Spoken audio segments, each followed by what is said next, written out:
Washington, the capital of the United States.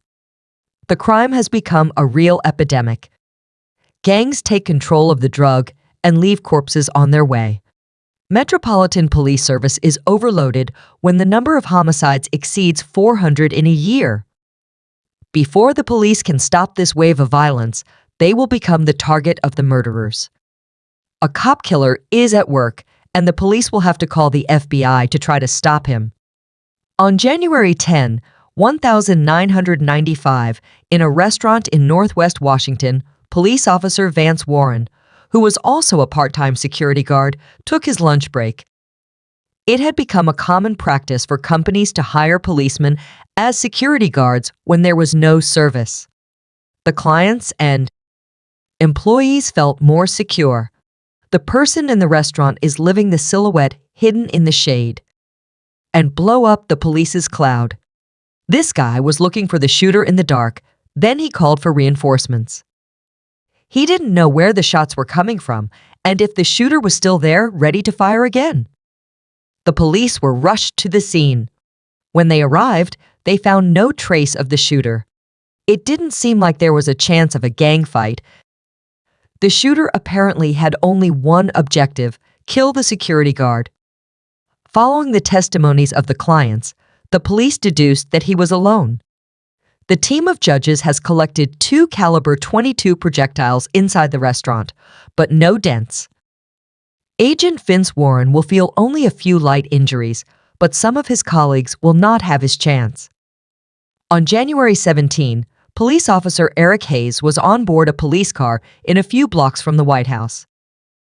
A taxi was parked in double line on the other side of the street. The policeman wrote a counteroffensive when a man approached the car. FIFEU on the agent at 4 reprises at Beauport. Despite injuries to the chest, legs, and abdomen, the latter managed to get out of his vehicle. The taxi driver had assisted the whole scene. He called his distributor to notify them. The shooter fled. Meanwhile, the taxi driver turned around the house. During his escape, the shooter took off his mask and jacket, probably to change his appearance. When the taxi driver turned around the second house, he saw the shooter coming in his direction. He called his distributor to tell him that the shooter had just picked him up. The murderer didn't know that the taxi driver was a witness to a shooting and that he had followed him. He got on board the car. Discreetly, the driver turned off his radio while the distributor called the police. "Keep straight, man. Keep straight." The message to stop the taxi number 440 was relayed to all patrol cars. The driver tried to keep calm. He hoped that the police would spot his car quickly. Minutes later, the police took the car in line. The shooter yelled at him for a new address and told him to continue on his way. The driver then braked slowly.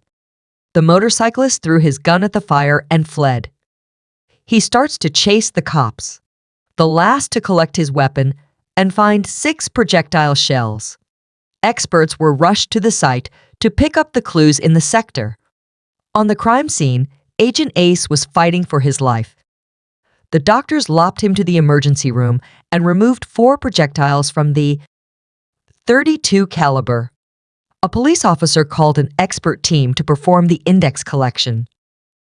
Before collecting anything, they started by photographing the places. Then in an alley, they found the clothes abandoned by the murderer, including a black ski mask. These effects may reflect clues about the identity of the shooter. The police chief feared another attack. He ordered the police to carry out all patrols, accompanied by a colleague, and asked for the help of the FBI. The special agent Jebot was assigned to this case. But what had happened up to that point, thanks to police? We had really thought that a gang from Washington had decided to declare war on the police and to kill the police. And just start trying to kill police. The clothes collected in the street were brought to the responsible service of the fibers and hair. In this service, we work on more than 2,500 cases per year, which come from everywhere in the United States. We give priority to the murder of the policeman in Washington. After brushing the clothes over a sheet of white paper, we carefully examined the fibers obtained. A technician found a hair coming from the ski mask. As soon as the police would have a suspect, we could compare his hair to the collected sample. In the event that they are identical, it would give weight to the pursuit. The firearms, the fire extinguishers, and the we had to determine if the .32 revolver abandoned by the assailant was used to kill police officers. Inside the gun barrel, there are unique spiral sights. When the projectile is fired, these sills leave marks. The analysis consisted of comparing the samples on a ball used during a test shot to those of the projectiles found after the crime. The sample was sent to an analyst to examine the samples with the microscope. The bullets were identical. Therefore, the .32 caliber revolver had served during the two recent shootings. The investigators were therefore looking for a single individual. To find the suspect, the FBI and the Metropolitan Police Service called their only witness, the taxi driver. Anything that you could want to do. He was a black man with a medium skin and square jaw. The most striking feature of the driver was that he had a dental device. The investigators contact the dentists and orthodontists of the region to verify if one of them could recognize the suspect from the portrait. It was also broadcast on television, in newspapers, and displayed in local shops. Thanks to the reward, police officers received hundreds of calls. Special Agent Jerry Baumel helped the police to get back on track. From phone calls and information from dentists and orthodontists, we have formed a list of about 100 possible suspects for these two shootings. During the following months, we interrogated the suspects and eliminated them one by one. But FBI agents and detectives did not proceed to any arrest. The thousands of hours of work invested had not given anything. Since April 26, the policeman John Nowabilski from Prince George County Police in Maryland was hired as a security guard in a liquor sales business near Landover, in Washington. A masked man came and whistled 16 times at him, almost to the end of the day. The police have no chance. Then the sniper took the 9mm revolver from the shot-down agent. A witness heard the gunfire and called for help. But it was already too late. Agent Nowabilski was dead on the spot. The Maryland police officers erected a security perimeter around the area and questioned the witness. There was no apparent mobile or warning. The victim was a policeman. This murder took place in the same line as the other two committed earlier in Washington.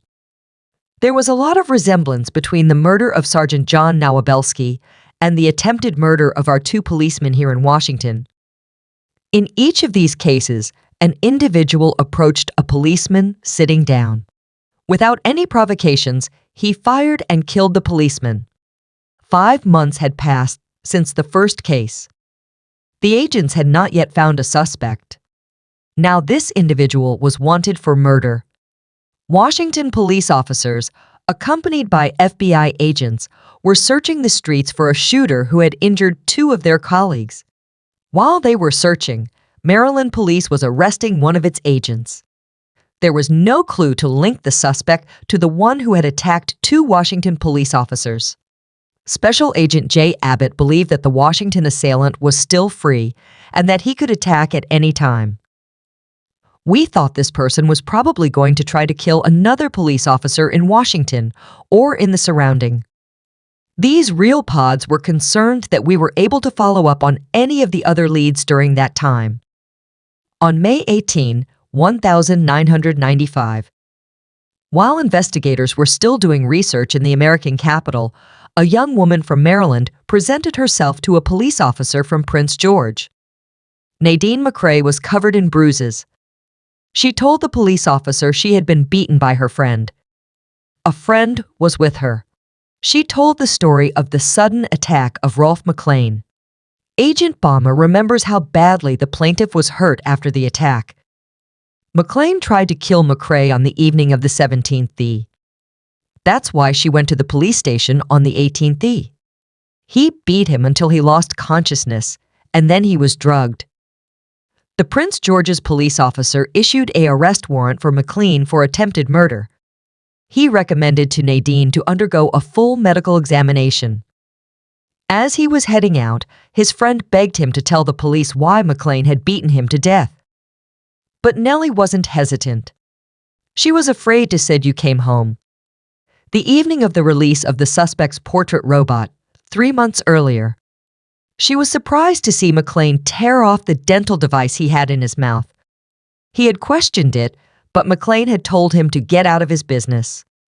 Kennedy believed that Ralph McLean was not only responsible for the Washington shooting, but that he was also the individual who had killed the police officer at the Landover. Her boyfriend had advised her that the police had arrested the wrong person for the murder of Officer Novosibirski at Landover, Maryland. Nadine McCrae had just given the police the lead they hoped for. Now, despite her reticence, she couldn't take any more steps. I think she realized how dangerous the first point was to that individual behind us. And I think she also realized that her own life was in danger. Now that she knew her knowledge of the subject, the police introduced the name of Rod McLean in the NCIC, the National Criminal Information Center, to check if the suspect had already made the object of accusation in the past. Agent Bammel noted then that McLean was already a regular in the world of crime. He had a long history of criminal antithesis here in Washington, where he was arrested more than 20 times. His arrests were related to criminals, like thefts at the exhibition. But there was also the attack of a police officer and the sale of drugs. Investigators obtained a search warrant for the suspect's apartment. It was very tense. We were afraid that he would not be there. We were also worried that we would not know what they might find. Fortunately, my clan was absent. The investigators started to search the apartment. They are open and spread everywhere. Extremist magazines, firearms manuals, and guides to carry out terrorist operations. These documents describe in detail how to watch someone, how to hide and attack victims by surprise. In the hall, the team of experts discovered a black ski mask, identical to the one collected on the scene of the second shooting. They also found 9mm projectiles, either of the same caliber as the ones used to shoot down the police officer of Maryland. In a closet were other ammunition, this time of caliber .32. That's very important to us because the assailant of Sergeant Eric Hayes and Agent Vance Warren used a .22 caliber revolver. Also a manual for a Mac 11 assault weapon. And additional documents for the hate of the police. Type hatred were found within the residence. Judicial experts are looking for hair to compare them to the one found earlier. They collected samples in fire brushes, sheets, just like in the sink in the bathroom sink. If these hair were the same as the one collected on the crime scene, the agents would finally have a proof against the fugitive. They called the taxi driver to show him pictures of the suspect. They asked him to identify the assailant of Agent Hayes. The detective Lauren Lenman from the Washington Metropolitan Police Service was then present. The taxi driver told us that if we showed him a picture of the suspect, he would recognize him without hesitation. We often hear this kind of statement, but he said it with a lot of conviction. The investigators were taking pictures of them, witness one by one. They studied them carefully. When we give him the fourth photograph, the terrifying episode he had lived on the surface, he had under his eyes the face of Ralph McLean. He started talking to the photo as if Ralph McLean was present.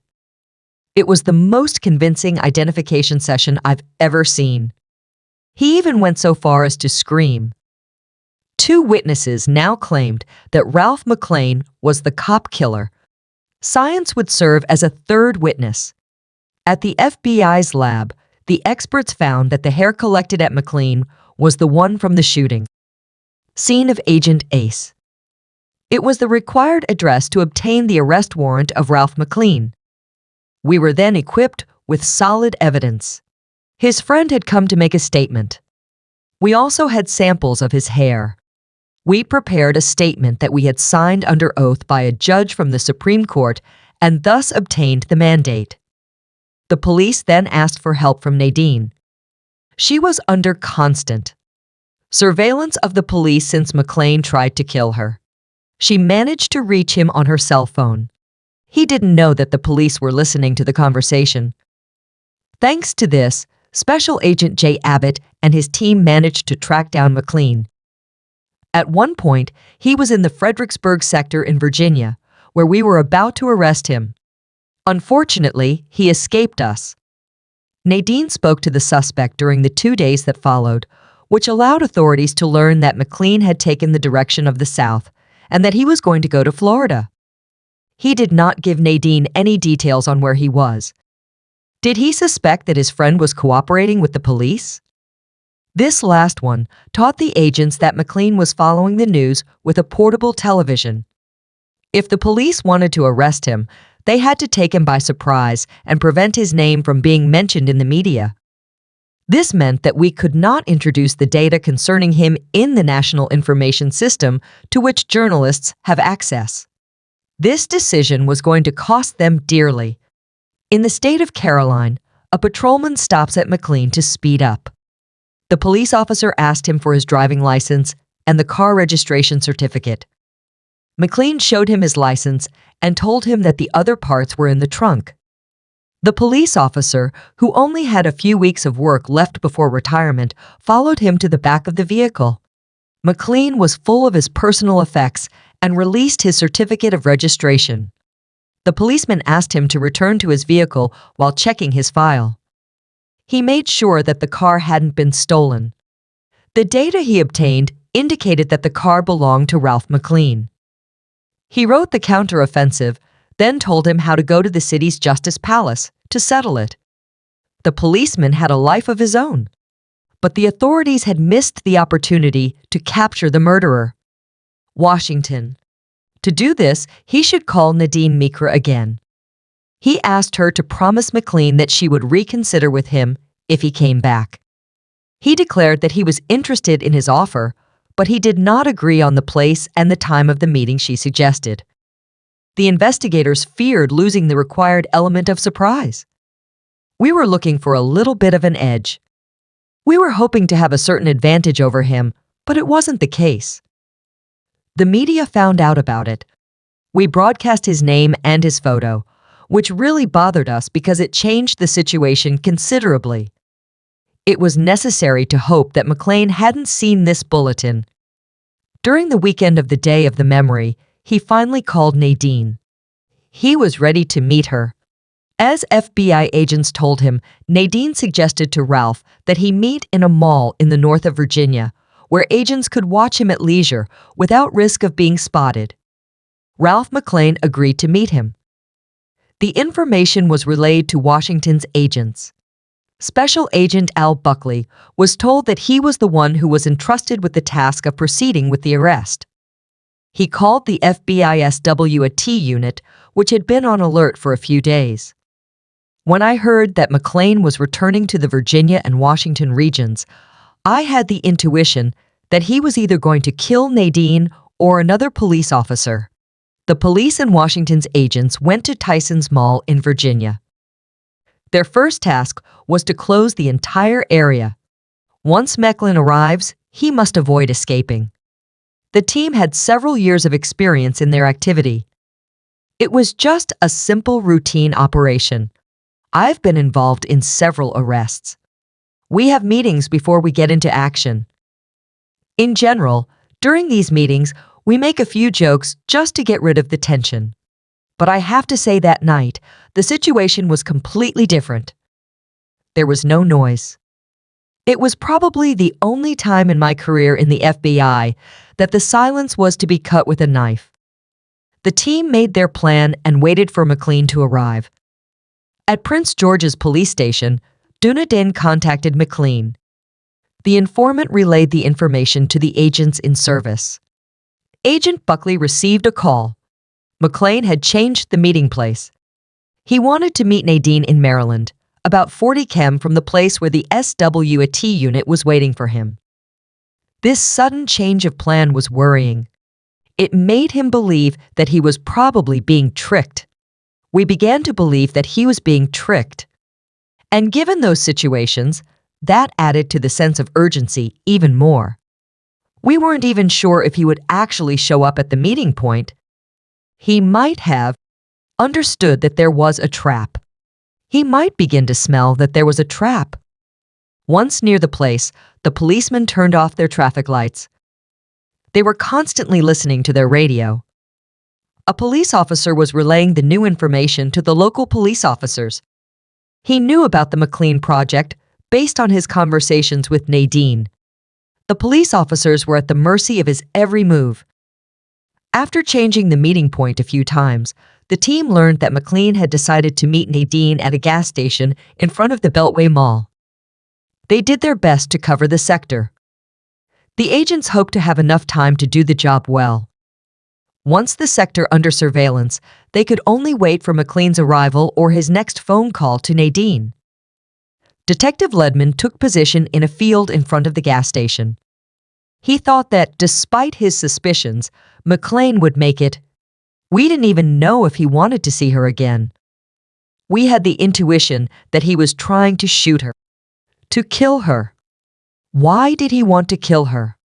Because she was the only person who could testify against him. The team was preparing for the last few days, while Nadine was waiting for the police to arrive and talking to McLean on her phone. Billy Christian, who had 20 years of experience in the police, was parked at the nearest gas station. The school on the other side of the street was the best strategic point. If McLean arrived, Agent Christian would be the first to see him.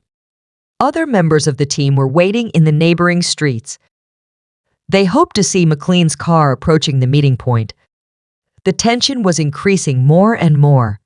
It was very tense. I was very stressed. Al Barclay and I were sitting in the same vehicle, just a few hundred meters away. A good number of policemen were under our command. It was very tense. I even remember telling him that I hoped we would stop him before he hurt anyone. Finally, we told the team that the suspect had called Nadine. He complained about not having it at the gas station. He was in the sector even if the agents didn't know where. They were convinced that he was close.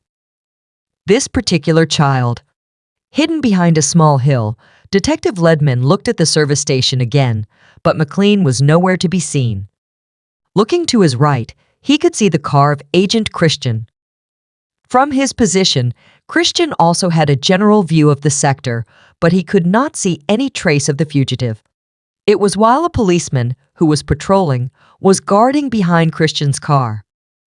The officer, who didn't know anything about the arrest, found it strange that a ghost car was parked here. Billy Christian saw the danger that this policeman was running. He was out of his car and he walked towards him to show him his identity. It was probably at that moment that Ralph McLean knew that Billy was a representative of the police. The patrol officer then turned off his traffic light and left the scene. Christian returned to his surveillance. While investigators were waiting for McLean, the latter peeled them. He had the strategic advantage over them because he was the one who held the surprise element. He was dressed in black and hid in the shadows while watching Christian's car. He slowly moved towards the policeman. The agents were sure they were hiding somewhere. The anguish had gone up since McLean had stopped calling on Needy. The cop killer continued to move forward. Agent Christian had his eyes on the gas station. He could not see the furtive shadow approaching his car. FBI agents and Washington detectives had when he heard a noise. The policeman turned around to look behind him, but he didn't see anything. He heard something else and looked around without seeing anything abnormal. McLean was out of the agent's vision field. The killer was still moving in his direction. Suddenly, Hitzelva, the agent Bill Christian, sat on his seat. Detective Lenman then persuaded McLean to take the lead in the woods, and he called the other policemen to get reinforcements. He then managed to get the bloody policeman out of his car. He lay him on the ground and called again for help. Jabot and Al Buckley were the first to respond to his call. We heard a Detective Ledman tried to help the injured officer while waiting for the rescue team. The blow came from his dead angle at about 45 degrees. He had been hit on the hand and was dead. The cop killer had taken a new life. This person had just killed a good friend and colleague. He had been like a mentor to some of us. He had been there for a long time.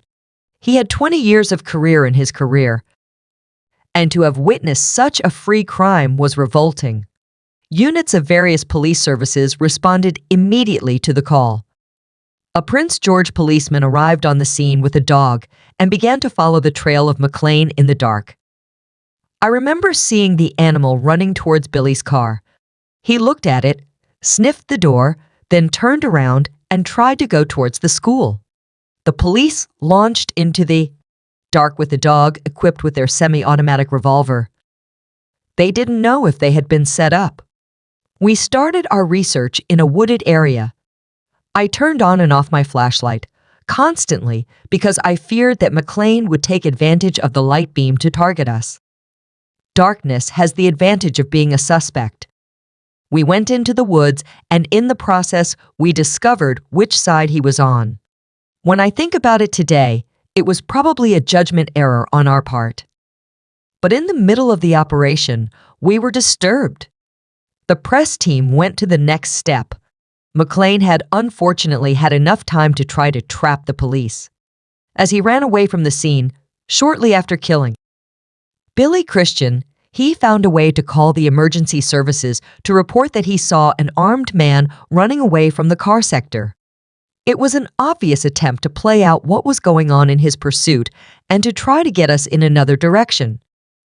By tracing the call, they could, however, determine that McLean was still in the sector. The cop killer seemed once again out of the way of the authorities. He crossed the parking lot of the neighboring mall. Billy Christian's free murder had made the cops mad. They took a lot of courage to continue their search. The federal agents and policemen swore to arrest him before he killed again. Anger is the word that best translates the emotions I felt that night. I was so furious that we didn't all go home that night because Billy had been killed. While the agents Buckley and Abbott were looking for fugitives in the woods, one of the policemen posted in the parking lot of the mall called Detective Ledman. Mr. McLean had barged in. He hid behind his remarks. McLean opened fire on his pursuers. The last ones avoided the projectile flight while lying on the ground. They fired fire at their turn. The agents Abbott and Buckley, who were coming out of the woods, were watching the whole scene. They grabbed their weapons and joined the gunfight. McLean had the advantage, and he was well armed. The police were stuck. How could we reach it without risking new lives? Jerry Bammel from the FBI's WAT unit was rushed to the scene. He aimed at the fugitive but found that he was badly placed to shoot. He took advantage of the moment of the killer's distraction to head to his right. In exchange for a fire, he hid himself. Then he appears behind a bin and starts to set fire on McLean on the opposite side of the police. He noticed that McLean had a way out to escape.